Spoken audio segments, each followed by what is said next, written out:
Les forces loyalistes et leurs alliés Wazalendo ont vigoureusement repoussé les attaques simultanées de la coalition rebelle AFC M23 RDF dans le haut plateau d'Uvira. Nous sommes dans la province du Sud Kivu. Les volontaires de la défense de la patrie, VDP Wazalendo, ont dans un communiqué dénoncé la violation de cessez-le-feu par l'ennemi qui constitue une grave atteinte aux efforts de paix et à la stabilité de la région. Les attaques coordonnées menées par les forces coalisées et leurs alliés contre l'opposition de FARDC dans le moyen plateau d'Uvira, notamment à Kitabo, Moubéré, Kidoté, Rouguégé, Kabéré, Magaja et Machuba, dont le chefferie des Bafilérou viole délibérément le cessez-le-feu entré en vigueur le 18 février 2026. Pour les volontaires pour la défense de la patrie Wazalendo RDC, ces offensives menées alors même qu'un engagement officiel de cessation des hostilités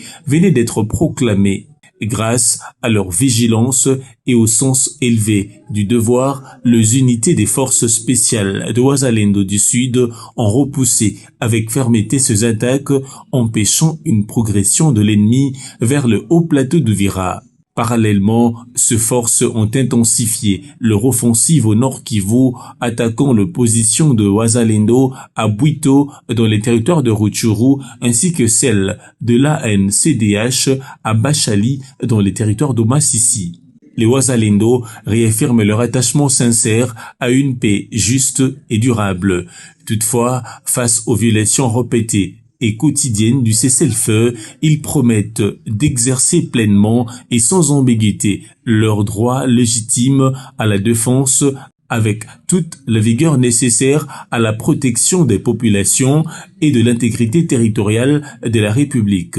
Le résistant Wazalendo appelle la communauté internationale à constater ce manquement grave et à en tirer les conséquences qui s'imposent. Toute action énergique de force de ces résistants ne saurait être interprétée comme une escalade, mais comme la réponse proportionnée à des agressions persistantes. En conséquence, ceux qui choisissent délibérément la voie des hostilités doivent assumer l'entière responsabilité des développements à venir et à éviter toute posture de victimisation après avoir provoqué l'affrontement. Dans ce même ordre d'idées, les forces armées de la République démocratique du Congo informent la communauté nationale et internationale que l'armée rwandaise et ses supplétifs de la FC M23 ont attaqué ces positions dans les provinces du Nord Kivu et du Sud Kivu en violation du cessez-le-feu suggéré par son Excellence Monsieur João Lourenço, président de l'Angola.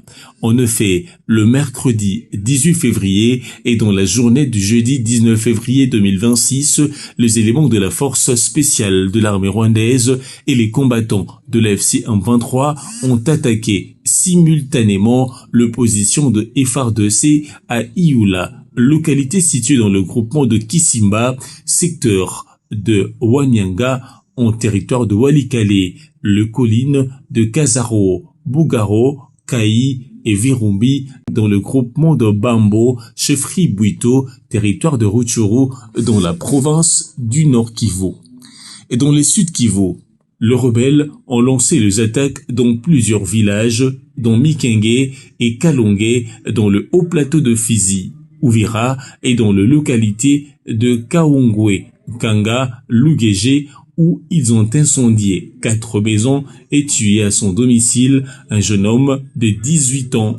Ces incursions récurrentes dénotent de la volonté de l'armée rwandaise et de ses supplétifs de la FC M23 à torpiller le processus de paix en cours. Les forces armées de la République démocratique du Congo demeurent engagées à observer les cessez-le-feu proposés par le médiateur angolais pour faciliter le retour de la paix dans l'est de la République démocratique du Congo en particulier et dans la sous-région de Grand Lac en général.